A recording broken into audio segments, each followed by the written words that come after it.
हैं, ये पाक अफ़गान बॉर्डर के ऊपर जो लड़ाई अभी मुसलसल चल रही है, वो हमेशा कोई ना कोई फायर करते हैं, बाढ़ उखाड़ दी है और यहाँ से आज तक कोई बंदा जब से शहबाज शरीफ की हुकूमत आई है, अप्रैल से लेके पहली दफ़ा पाकिस्तान से कोई बंदा गया है।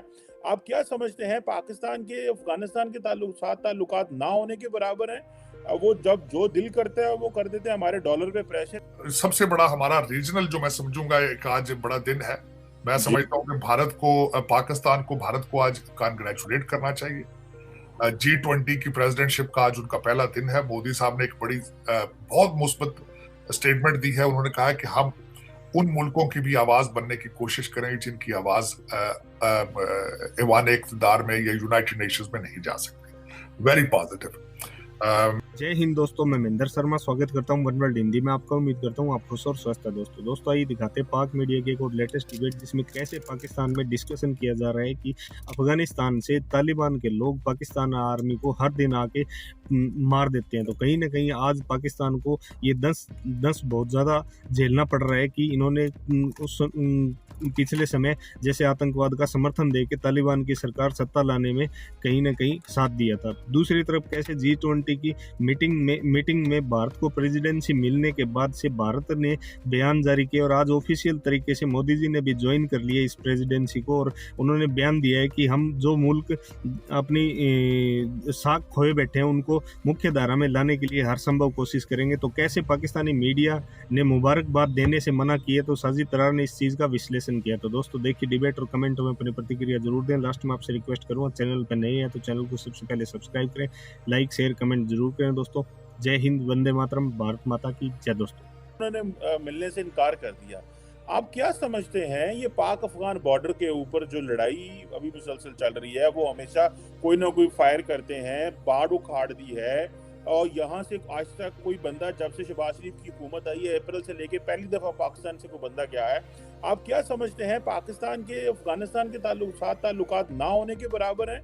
वो जब जो दिल करता है वो कर देते हैं, हमारे डॉलर पे प्रेशर भी उनकी वजह से है। तो आप कैसे देखते हैं? और नए आर्मी चीफ जो है उनके लिए कितनी कोई टेंशन है? ये टीटीपी और राणा सनाउल्लाह ने कहा है कि टीटीपी दहशतगर्दी तो कर रही है लेकिन इतना बड़ा भी खतरा नहीं बन रही, तो जो भी बड़ी वीक स्टेटमेंट समझी जा रही है। आप कैसे सिचुएशन को देखते हैं सर? चीमा साहब, एम्बेरसमेंट ये है कि हिना रबानी खान साहबा को चाहिए था कि आप त्यारा लेकर, एक बैंकरप्ट कंट्री का त्यारा लेकर आप वहां चली गई हैं, यहाँ से फोन करके पूछ लेती कि मुला याकूब मुझे मिलेंगे भी या नहीं मिलेंगे। वहां जाके पता काबल में करना कि वो मुझसे नहीं मिलना चाहते। एम्बेरसमेंट, ज्यादती। एक ऐसा कंट्री जिसके के पास रिजर्व नहीं है, बहुत हालात खराब हैं, और ये अपने जहाजों को और हेलीकॉप्टर्स को इस तरह लेकर घूमते हैं जिस तरह ऊबर लेकर फिरते हैं। ये ज्यादती की है। इनको चाहिए था यहीं से पूछ के जाते हैं। दूसरी ज्यादती ये की गई, आप कह रहे हैं टीटीपी, ये टीटीपी ने अपना जो है वो सीज फायर जो थी उसको उन्होंने खत्म कर दिया है। लेकिन यहाँ पे मैं ये बताना चाहूंगा, उस सीज फायर के दौरान भी 300 से ज्यादा अफराद उन्होंने मारे हैं। ये कैसा सीज फायर था ये? तो आप कह रहे थे कि हमारे रिलेशनशिप हमारे ना होने के बराबर। आपके रिलेशनशिप ना होने के बराबर नहीं है, नेगेटिव है, दुश्मनी है। इस वक्त आप इस वक्त हालत जंग में हैं उनके साथ। और दूसरा, उन्होंने उसका सबूत उन्होंने प्रूव भी कर दिया। क्वेटे के अंदर उन्होंने सुसाइड अटैक किया है, जहां आपका एक सिपाही जो है, जो कि पोलियो की ड्यूटी पर जा रहे थे, वो एक शहीद भी हो चुका है। तो आप ये अंदाजा लगा लें कि आपके उनके साथ मुनासब क्या है। अब दूसरी एक ऐसी इमेच्योर स्टेटमेंट फॉरेन ऑफिस ने दी है कि हम वहां उनसे तालीम, सेहत, तिजारत और पीपल टू पीपल डायलॉग के लिए हम गए। अब एजुकेशन क्या है? तालिबान बच्चियों को स्कूल नहीं जाने देते, तो आप उनसे किस टॉपिक पे बात करेंगे? उसके बाद ट्रेड, ना आपके पास को बेचने को है, ना खरीदने को है, ना उनके पास को खरीदने को है, ना बेचने को है। तो पता नहीं ट्रेड क्या आप करना चाहते हैं। उनके पास बेचने के लिए चरस, अफीम और हीरोइन है, और वो आपको वैसे ही दे रहे हैं। आप बॉर्डर क्रॉस करके आपके बच्चे जो हैं, जितने नशई हैं, वहां से आ रही हैं। तीसरा, पीपल टू पीपल आप डायलॉग कर रहे हैं। आपके पास लाखों के हिसाब से मुहाजिरीन मौजूद हैं। आपके पीपल टू पीपल की मजीद जरूरत है आपको इस चीज की कि आपकी खातूनें जो फॉरेन डेप्टी फॉरेन मिनिस्टर हैं, वो चली गई वहां जाके, मेरा ख्याल सख्त ज्यादती, यहाँ तो घूमना फिरना था, यही शक्कर पड़ियां फिर लेती हैं, आपको काबुल जाने की जरूरत क्या थी, सख्त ज्यादती। तो मेरा असेसमेंट है। और एक और बात ये कहना चाहूंगा कि उन्होंने इन रिटर्न ये कहा है, हमारे भारत के साथ ट्रेड हम करना चाहते हैं, राहदारी का हमें खोली जाए, वहां से अटारी से हमारी चीजें काबुल आए, उन्होंने ये कहा है। और उसकी हकीकत मैं ये बताना चाहूंगा कि आपने पहले भी उनकी राहदारी उनको नहीं देते, तो भारत क्योंकि वहां पे गुडविल प्रोजेक्ट करता है, वो पहले चाबहार के जरिए, ईरान के जरिए कर रहे हैं ऐसी चीजें। वो उनकी असेंबली बनाते हैं, उनकी हॉस्पिटल वहां बनाते हैं, सड़कें बनाते हैं, ब्रिजेस बनाते हैं, गुडविल करते हैं, आप बेचते हैं। आप अफगानिस्तान बेचते रहे हैं, पैसे बनाते हैं। रिसेंटली शहबाज शरीफ साहब ने जब स्टेटमेंट दी कि अफगानिस्तान के पैसे जो हैं वो अमेरिका को चाहिए रिलीज करें, दे रिटेलिएटेड, उन्होंने कहा कि हमारे पैसे ना मांगा करो हमसे। अब उसके पीछे क्या सीक्रेट है? सीक्रेट ये है कि अफगानिस्तान का अपना कोई बैंकिंग सिस्टम नहीं है, और पाकिस्तान का उसमें लालच इनको नजर आता है कि वो डॉलर आएंगे यहाँ पे और हम उनको सीधे लंदन भेज देंगे। अब वो आपसे जान छुड़ाते हैं, बल्कि ठुड्डे मार रहे हैं आपको। इस वक्त उनकी नुमाइंदगी कतर कर रहा है, जो वो उनका ऑफिस भी वहीं पे है तालिबान का, और उनकी नुमाइंदगी भी वो कर रहा है। बल्कि उनको जरूरत थी, जब अमेरिका निकल रहा था एयरपोर्ट को मैनेज करने के लिए, उन्होंने टर्की को प्रेफर किया था, आपको प्रेफर उन्होंने नहीं किया था। दूसरा, आज का सबसे बड़ा हमारा रीजनल जो मैं समझूंगा एक आज बड़ा दिन है, मैं समझता हूं कि भारत को, पाकिस्तान को, भारत को आज कांग्रेचुलेट करना चाहिए। G20 की प्रेसिडेंटशिप का आज उनका पहला दिन है। मोदी साहब ने एक बड़ी बहुत मुस्बत स्टेटमेंट दी है। उन्होंने कहा है कि हम उन मुल्कों की भी आवाज बनने की कोशिश करेंगे जिनकी आवाज ऐवान इक़्तिदार में या यूनाइटेड नेशंस में नहीं जा सकती। Very positive.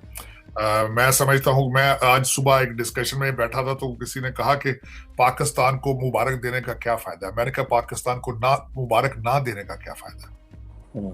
अगर पाकिस्तान मुबारक दे तो हो सकता है कि वो आपको कुछ प्रोजेक्ट्स में इंक्लूड कर ले, अगर आप नहीं देते तो उसका क्या फायदा है। ये मैटर ऑफ है कि half glass full half glass empty, ये ओरिजिनली इस चीज को सीखना पड़ेगा अगर if you are moving forward.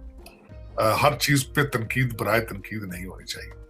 दूसरी, इस वक्त पाकिस्तान के अंदर की सिचुएशन जो है वो अगर उसको डिस्कस किया जाए तो परवेज इलाही साहब इस वक्त दूल्हा बन के फिर रहे हैं। पीटीआई भी उनके पीछे पीछे फिर रही है, पीडीएम भी उनके पीछे पीछे है। मुनस इलाही साहब जो है वो इस वक्त टीवी के चैनलों में बैठ के, आज को उनकी एक बड़ी कंट्रोवर्सल जो आज सामने आई बात, जिस तरह हम पहले भी डिस्कस कर रहे थे, कि उन्होंने आज एक ऐसा लुत्फा छोड़ा है कि मेरे वालिद साहब जो है, उनके वालिद साहब चीफ मिनिस्टर बने थे ऑन द रिकमेंडेशन और सजेशन और प्रपोजल ऑफ बाजवा साहब। तो उसमें फिर इनको ये चाहिए कि कम से कम पीटीआई के जो ये लौंडे लपाड़े हैं कुछ हाथौड़ा करो बाजवा साहब थे, क्योंकि वो आखिरी टाइम तक भी आपके साथ चलते रहे, आपको आपके इंटरेस्ट को वो फॉलो करते रहे। और उसके बाद अगर मैं दूसरा, अगर बाजवा साहब के हवाले से अगर डिस्कस किया जाए आसिम मुनीर साहब को, Asim Munir sahab is taking some serious steps to, बड़े मैच्योर स्टेप्स ले रहे हैं। वो सदर अरबी साहब से मिलने गए, उन्होंने वहां पे इसका फायदा उठा के इमरान खान साहब से बात कराने की कोशिश की, and he backed out of it. Very mature decision, very mature decision. दूसरा, मैं एक हमेशा ये सोचता था कि ये कहते हैं हम सियासत से बाहर आ गए, हम सियासत में हिस्सा नहीं लेंगे, तो ये आईएसआई का पॉलिटिकल विंग क्यों नहीं बंद करते। ये एक सिंपल सी इजी, सबसे बड़ी बात यह है कि जहां से इश्यूज बन रहे हैं उसको बंद करें, लेकिन वो तो नहीं किया। लेकिन आज मैं समझता हूं कि आसिम मुनीर साहब ने एक बेबी स्टेप उस साइड पे ले लिया है। उन्होंने आईएसपीआर के लिए डिसीजन ले लिए हैं कि ये जो गाने और फिल्में बनाई जाती हैं ये बजट कम कर दिया जाएगा। इसको पहले एक लेफ्टिनेंट जनरल इसको मैनेज करता था आईएसपीआर को, अब उन्होंने इसका डिसीजन ले लिया है कि एक ब्रिगेडियर लेवल का अफसर जो है वो आईएसपीआर को मैनेज करेगा। Very very positive steps. मैं समझता हूं कि ही इज मूविंग टुवर्ड। आज सऊदी अरेबिया और दूसरे मिडिल ईस्ट के जो आज एम्बेसडर्स थे वो आज मिले आसिम मुनीर साहब से और डिस्कस की सिचुएशन उन्होंने ये। लेकिन इस वक्त रीजन के अंदर जो दूसरी एक बड़ी सबसे बड़ी खबर ये थी कि मुसद्दक मलिक साहब रशिया गए थे, रशिया तेल लेने के लिए। उनको जवाब दे दिया गया रशिया से, उन्होंने कहा कि नहीं जी तुसी लेट आए हो। ਉਹ ਤੁਹਾਡੇ ਕੋਲ ਪੈਸੇ ਵੀ ਕੋਈ ਨਹੀਂ, ਤੁਸੀਂ ਐਵੇਂ ਉਧਾਰ ਲੈਣ ਆਏ ਹੋ, ਮੈਂ ਸਾਨੂੰ ਡਰ ਪੈ ਰਿਹਾ कि ਤੁਸੀਂ जाओ, ਤੁਸੀਂ अपना एड्रेस दे जो, तो अगर होया तेल तो तुम भेज दें। लेकिन उनका वो नहीं वहां पे हुआ, रशिया से वो मायूस हो गए हैं और डायलॉग शुरू था उनका। और दूसरा आजकल जो 2-4 खबरें आई हैं कि पता नहीं मौलाना फजलुर रहमान साहब ने भी अगले दिन एक ऐसा स्टेटमेंट दी थी उन्होंने पीटीआई के हवाले से, और आज हाफिज हमदुल्ला साहब ने एक बड़ी करारी सी स्टेटमेंट दे दी है जरताज गुल के हवाले से। ये 2 चीजें डिस्कस